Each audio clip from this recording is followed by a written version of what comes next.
Yo les experts, ici le capitaine Marco, super heureux de vous retrouver pour les quarts de finale de Ligue des Champions. On se retrouvait aujourd'hui pour le match Real Madrid contre Manchester City pour ce début des quarts de finale. Et puis dans un autre stade, il y avait Arsenal qui recevait le Bayern Munich. Le Real Madrid contre Manchester City, c'est clairement la confrontation de ces demi-finales de Ligue des Champions. Bien sûr, demain, il y aura PSG-Barça, mais aujourd'hui, le Real Madrid se devait de montrer qu'il reste le roi d'Europe malgré que Manchester City soit le tenant du titre. Donc, pour cette confrontation, le Real Madrid accueillait Manchester City avec son dieu d'attaque Vinicius Rodrigo, avec Bellingham en soutien.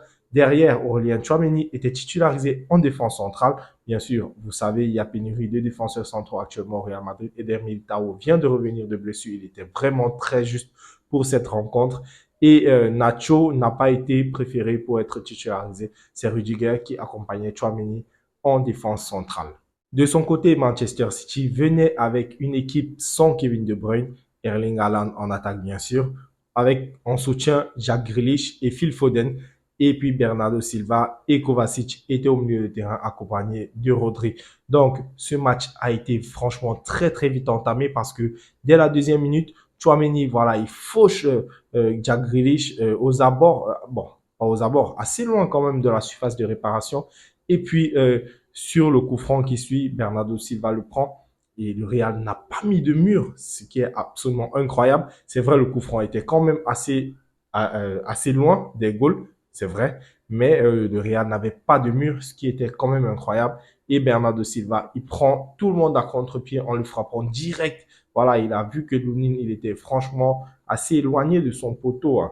Donc, il n'a pas voulu réfléchir là-dessus. Il a mis ce ballon franchement à côté au ras du poteau et ça fait 1 but à 0 dès la deuxième minute pour Manchester City. Ce match qui a été entamé vraiment très très fort. Et le Real Madrid ne va pas tarder à leur répondre car dès la deuxième minute, c'est d'abord Eduardo Camavinga qui s'essaye de loin, une frappe déviée par Ruben Dias qui finit au fond des filets de Stéphane Ortega qui était au goal aujourd'hui de Manchester City car préféré à Ederson. Donc, un but partout à ce moment-là. Et 2 minutes plus tard, Vinicius lance parfaitement Rodrigo dans la profondeur qui peut aller ajuster les deux défenseurs et Stéphane Ortega. Ça fait 2 buts à 1 pour le Real Madrid à la 14e minute. Et à ce moment-là, on se dit, voilà une nouvelle soirée remontada pour le Real Madrid. Et le match va quand même assez baisser en intensité dans cette première mi-temps. Il faut l'avouer parce que euh, la pression, elle est franchement retombée et ça a commencé à jouer un petit tiki-taka. Le ballon tournait assez. Bon, je dois dire que c'était un match très intéressant, mais pour ce genre de match, je trouve qu'il n'y a pas eu assez de frappes, il n'y a pas eu assez d'occasions. 15 occasions contre 14 pour le Real Madrid. Donc, avec 5 frappes cadrées pour le Real, 6 pour City. Donc, pour moi, c'est pas assez pour ce genre de match. C'est vrai, on a quand même eu assez de buts ce soir, mais je vais dire, ça c'était très tactique en fin de première mi-temps.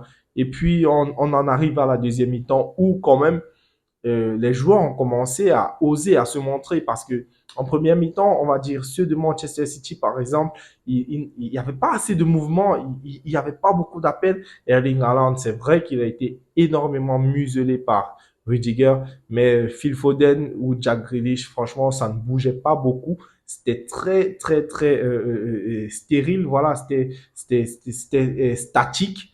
Donc, franchement, les mouvements manquaient. Et en deuxième mi-temps, on a eu ce qu'on voulait. Il y avait un peu plus de mouvement. Et puis Manchester City peut revenir à 2 buts partout. Voilà, sur un éclair de génie de Phil Foden qui, à l'entrée de la surface, peut contrôler le ballon et mettre un ballon vraiment plein de lucarne. Et ça fait 2 buts partout. Et à ce moment-là, on est franchement loin d'imaginer ce qui va se passer. Hein. On est franchement loin d'imaginer ce qui va se passer parce que quelques minutes plus tard, Manchester City va reprendre l'avantage 3 buts à 2 sur une action similaire à ce que Foden venait de faire de l'autre côté. Josko Gvardiol, il s'essaye aux abords de la surface et il marque sur une passe de Jack Grealish. Ça fait 3 buts à 2 pour Manchester City. Et franchement, à ce moment-là, je me dis, voilà, City, il commence à sortir les crocs, il se montre déjà bien trop fort pour le Real. Et le Real, franchement, ça n'attaquait plus. Les attaquants, tu sentais qu'ils étaient quand même assez essoufflés, assez fatigués après avoir couru euh, derrière le ballon pendant quasiment toute la première partie de deuxième mi-temps et toute la fin de première mi-temps. Donc, franchement, ils étaient essoufflés. À ce moment-là, on s'est dit, Ancelotti, mais il doit faire des changements. Qu'est-ce qu'il fait? Qu'est-ce qu'il fait? Il fait pas de changement. Et c'est après le 3-2 de Manchester City qu'il va aller effectuer les premiers changements. Brahim Diaz qui va remplacer Rodrigo, Modric qui va remplacer Toni Kroos.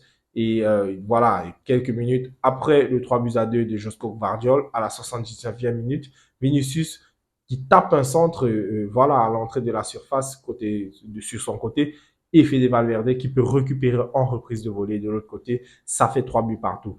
Et là, on sait qu'on est dans un match de folie. Parce que, voilà, déjà, 3 buts partout dans ce match-là, c'est assez incroyable. Un match qui a été énormément spectaculaire. Voilà, juste cette partie un peu tiki-taka, un peu tactique, qui nous a légèrement endormis quand même. Mais franchement, le match, il finira 3 buts partout. Et ça a été un énorme spectacle, une soirée de folie au Santiago Bernabéu. Et les noms qui vont ressortir particulièrement dans ce match, il n'y aura pas Jude Bellingham dedans, déjà, parce que Bellingham, voilà, il a été assez absent ce soir. Hein, on l'a pas beaucoup vu. Il a pas pesé sur le jeu offensif du Real. Vinicius Junior, par contre, il a vraiment beaucoup tenté, beaucoup de pertes de balles de Vinicius, c'est vrai, mais il aura effectué 2 passes décisives ce soir, donc on va pas lui cracher dessus.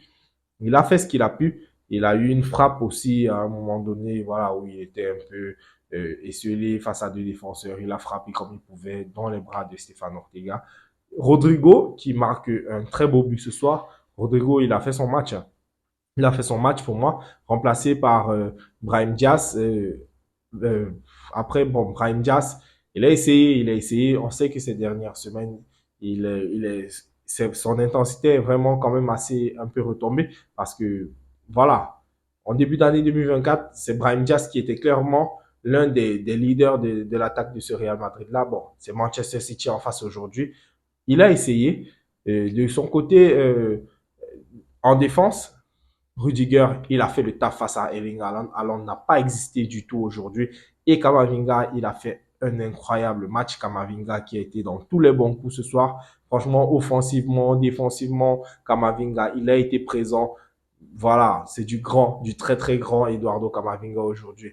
On va quand même regretter que Chouameni soit suspendu pour le match retour. Il a pris un carton jaune et voilà, il jouera pas le match retour. Donc, je pense que c'est soit Nacho, soit Militao qui va jouer en défense aux côtés de Rudiger au match retour.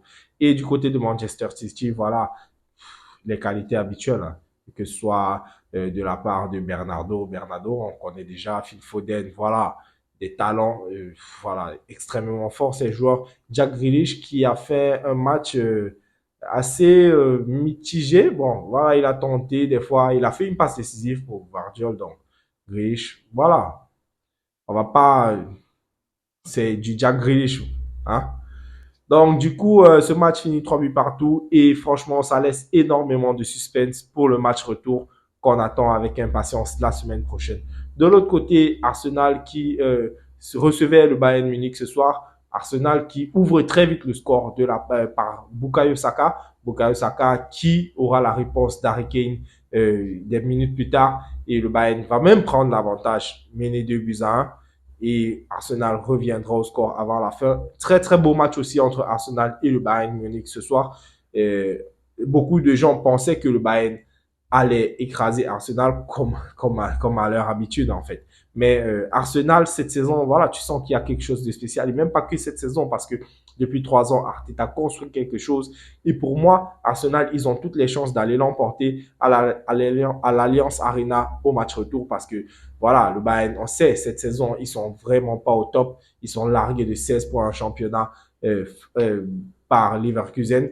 Et puis voilà, la Champions League, c'est le seul trophée qui leur reste à remporter cette saison. Donc, bon, on va pas les enterrer quand même déjà, mais franchement, ça va se jouer à l'Alliance Arena. Donc voilà les amis, c'est à peu près tout ce qu'on pouvait dire pour ce soir, cette soirée de Ligue des Champions qui nous a quand même offert 10 buts ce soir, 6 buts du côté du Bernabeu, 4 buts du côté de l'Emirates. On attend la soirée de demain, on espère qu'elle sera aussi riche en buts que ce soir et voilà, c'est tout le mal qu'on nous souhaite. Beaucoup de spectacles demain. Donc voilà les amis, on se retrouve demain pour le match Paris Saint-Germain, FC Barcelone. D'ici là, prenez tout soin de vous. Likez la vidéo si elle vous a plu. Abonnez-vous à la chaîne si ce n'est pas encore fait. Et on se dit à demain. Tchuss!